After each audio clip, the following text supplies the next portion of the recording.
Before we start this episode, I just want to mention that this isn't the normal Bit Reviews podcast style that I usually do. I want to do a bit of experimenting with the series, and I wanted to see what I can do with the reviews and see what is best fit for me while also still making it entertaining for you guys. But that said, let's get into the review.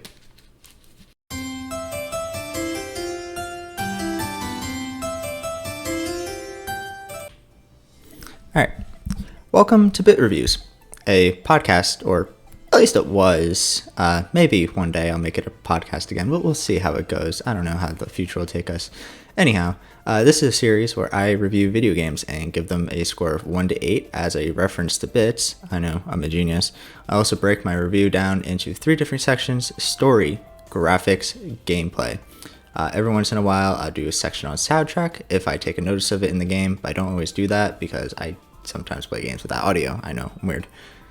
Today, we will be going over the game My Sims Kingdom.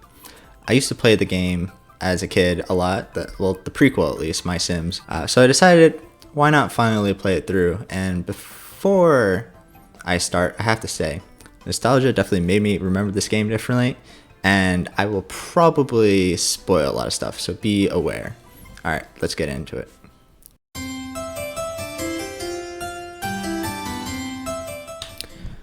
Alright, let's start with the story. It's kind of a basic one.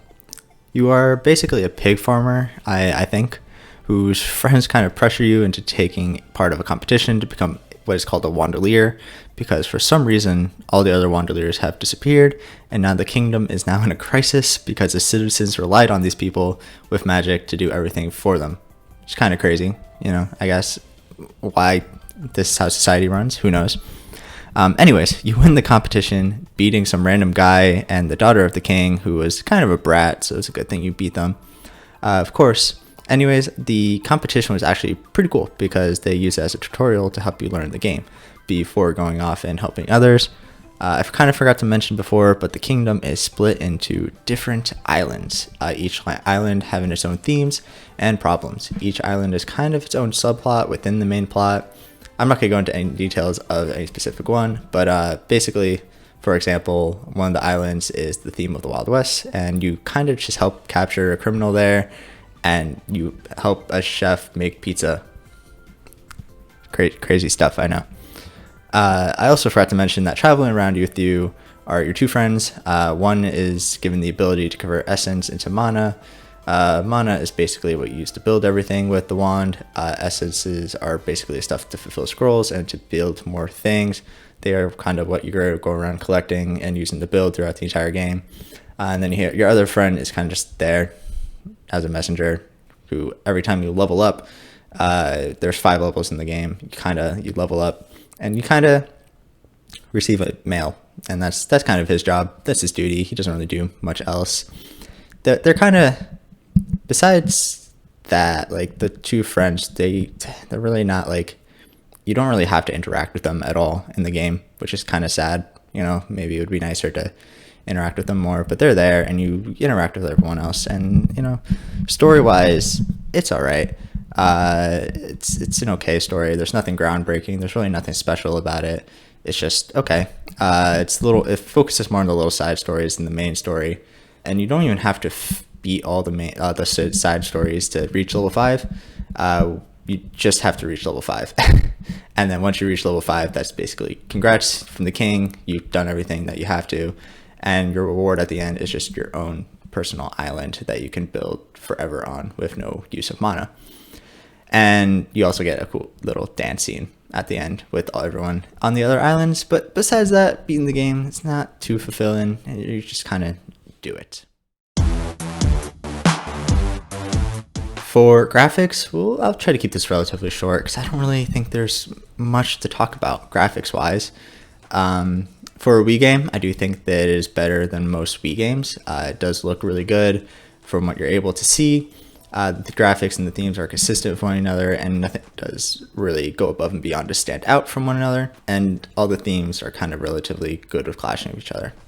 I do wish, however, the camera was a bit better. I'll probably go into more detail about this later and gameplay wise, because that's where it kind of really focuses on. But with the camera, everything's really smushed together, and you don't really get to capture the environment that well, and it makes it hard to really see everything. Also, at some points, the game would just turn dark at night, and there's really no natural light coming from anywhere else, so it's hard to see without the sun there. And that also really kind of ruins the experience a little bit, in my opinion.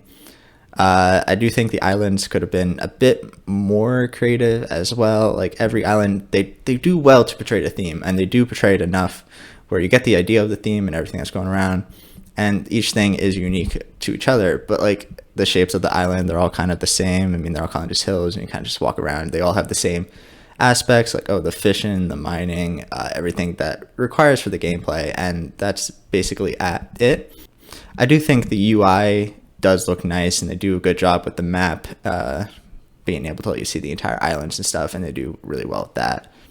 But overall, the good graphics for a Wii game. That's what I would say.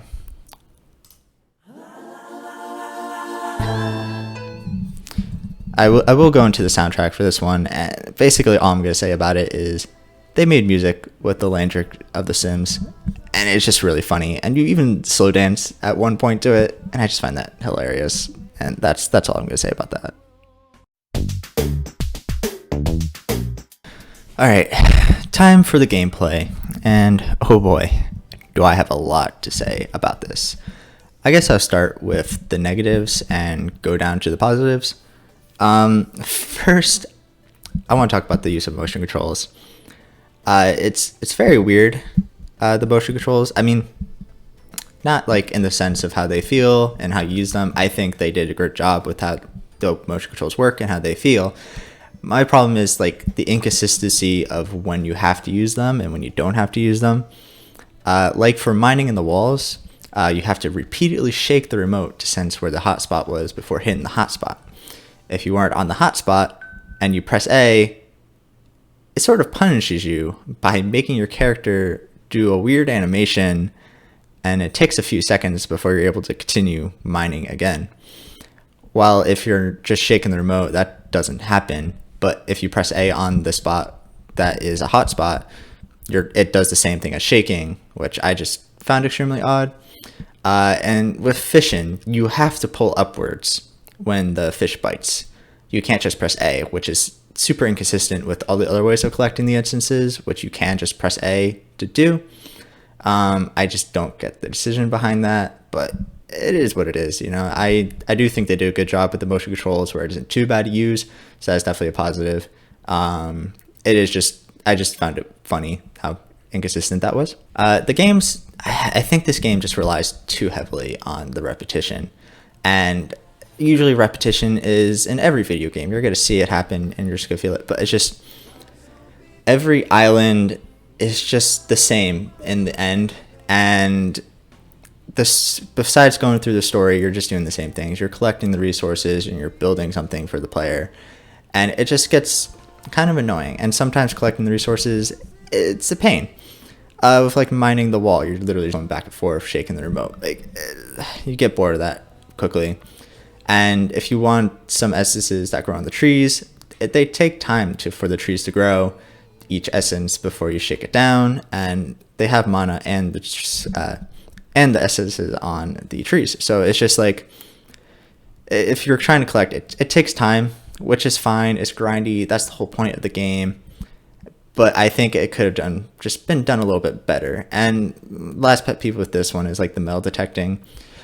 You're going around the islands and you're metal detecting, but if that island has a lot of cliffs with one-way ups, you have to go completely around, and then it's hard to maneuver with the metal detector because they're just randomly placed around the map.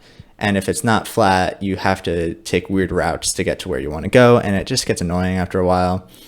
And the fishing it just gets boring. The fishing, if you like fishing, you're not gonna get bored of it. But I just found because you have to collect so many from fishing, it takes too much time to do sometimes. It's just my opinion. But yeah, that was just one of my little pet peeves that I had with the game. Next, I want to talk about the tasks themselves.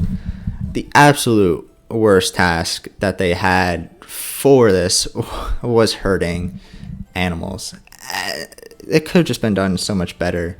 But when you're doing it, you're chasing these animals around. There's a random hide button that doesn't really seem to do anything.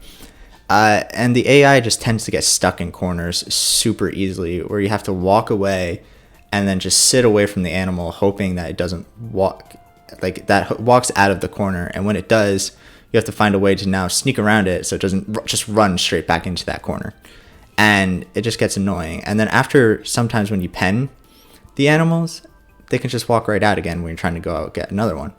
But this is inconsistent as well, because sometimes they just stay in the pen, like the game forces it to stay, and sometimes it just doesn't. I don't understand why they're on and off about that. But I just found that annoying. Next are the building tasks. They're weird. They're not like hard, but they're just weird.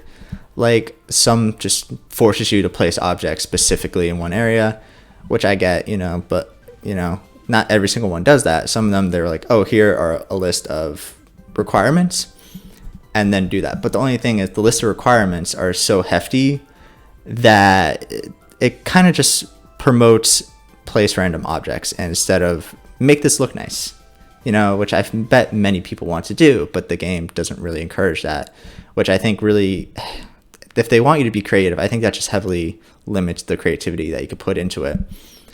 Also, for collecting the mana for these tasks, it can be kind of annoying. I mean, they do have the one lady on your team, I forget everyone's name, sorry, I'm terrible with names, that you can just go and you can transfer essence for mana, and that's really handy.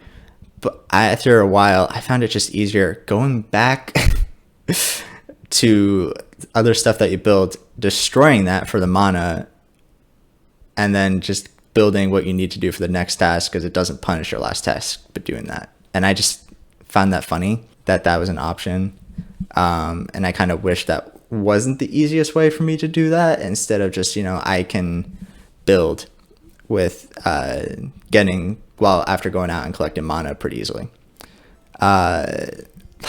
One other thing that I want to talk about is the inventory. You get a lot of building materials, and you get a lot of stuff that you can build in this game with. And the inventory is just horrible. It's barely categorized. I mean, they do categorize everything, but it's just like, you going through it is such a pain. And it's so hard to find what you want that building is just annoying. And one other thing is, like, when you want to get to the paint tool and the metal detector, you have to point the Wii remote at the screen to go click on them. Like, no other menu makes you do that besides going into the paint tool and metal detector. No other mode change makes you do that. I think they should have just implemented something that just allows you to press plus multiple times, like it does, like with just pressing it once goes into your wand, to allow you to go into those things, because it just makes no sense to not have that. And I just found it like annoying, and I barely used the paint tool and I barely used the metal detector because of it, because it was just too much of an inconvenience to go there to me. The last thing that I want to talk about, and I think this was the worst thing that really ruined the game for me, is just the camera. I mean, I wouldn't say it ruined the game, but like, it definitely affected my experience a lot. It was the camera. And it's not even because the camera was bad. I mean, it was easy to use. It was good control. It was too close to the player to be able to see anything effectively. So, like, you can go up to a tree and you can try shaking the tree, but, like, the problem is, like, you're too close to the player, and when you try to zoom out, you still can't really see the top of the tree. And I just found that annoying and very obscure of the camera to be so close to the player. I think just a simple zoom out would have helped so much. And you can't really see the island either. Like, I got lost so many times just going to places that I have been before, because the camera just didn't really allow you to see.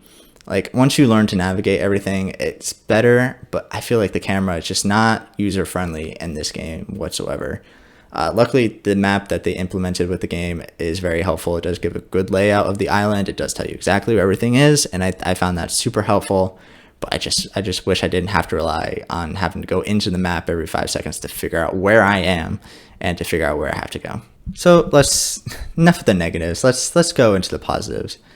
For one, there's a lot of quality of life components in this game. Like there's an easy transition to the wand, which is very helpful, and there's easy transition out of it. You can hold C while building with the wand to help duplicate items, so you don't have to keep going back and clicking the same thing. Though it kind of is inconsistent because you're not really using the same items too much. Jumping was extremely helpful throughout this entire game. I definitely think it made travel much smoother and definitely allowed you to not get stuck in places that you could very easily get stuck in. I do think the difference of essences for easy mana was definitely very much help. Even though I didn't use it much personally, I do think it's a great quality game. I do find that the game isn't that hard itself. Like I did make a lot of complaints about it, but the game isn't that bad. It is made for kids at the end of the day. And overall, I did have fun exploring the map, learning about the island. There was a lot of little goofy stories and stuff like that, and like I found it funny that like one of the characters is literally just called Goth Boy, which I found funny. But yeah, so gameplay, has its issues, but overall, I do think it was enjoyable enough to a point where I was able to complete the game a little bit satisfied.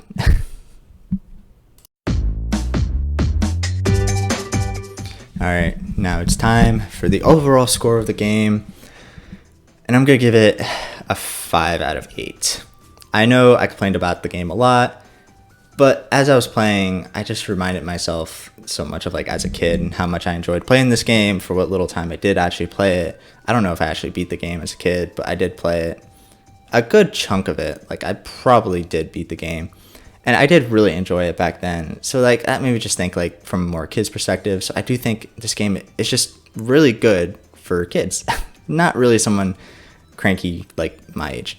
So that's why I think it deserves a 5 out of 8. And yeah, that's my final score.